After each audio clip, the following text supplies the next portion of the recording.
Another daunting update on rhino poaching in the country, the endangered species still at risk.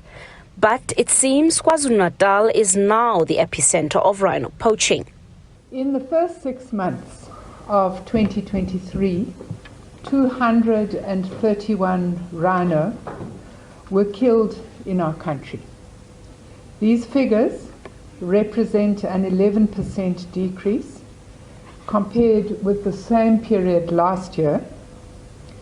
But unfortunately, the first 6 months of this year has continued to show the trend that rhino poaching is moving away from the Kruger National Park to provincial and private reserves. 42 rhino were poached in the Kruger National Park, 143 in KwaZulu-Natal. 46 of the rhino killed were in privately owned reserves and 143 in provincially owned reserves. Due to exacerbated rhino poaching in the Kruger National Park, the population there has still not recovered. Other factors include a staggering drought. The National Integrated Strategy to Combat Wildlife Trafficking, approved in May by Cabinet, is paying off. This strategy aims to break the illicit value chain of wildlife trafficking in our country and beyond its borders. It represents a commitment by government to direct law enforcement ability and effort and mobilize society to support and address the threat of wildlife trafficking.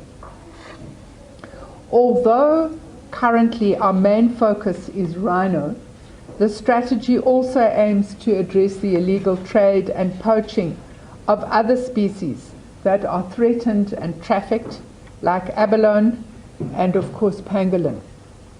In the first 6 months of this year, 31 offenders had been arrested.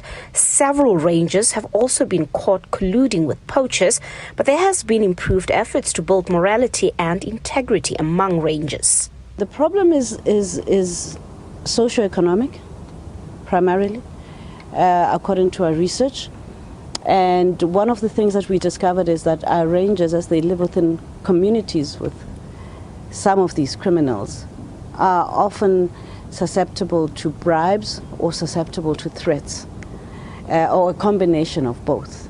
And the best that we can do under the circumstances is to build their resilience with regards to temptation or susceptibility to take bribes. And we have a new program that we call the Integrity Management Program, which amongst other things provides counseling. Rhino poaching has been going on for close to 2 decades, posing a huge threat to this endangered species and wildlife heritage in the country. But the new multi-pronged approach to combat this crime and harsher sentences are paying off. But the high demand for rhino horn remains a constant threat to rhino populations in South Africa. Patricia Fasage, SABC News in Pretoria.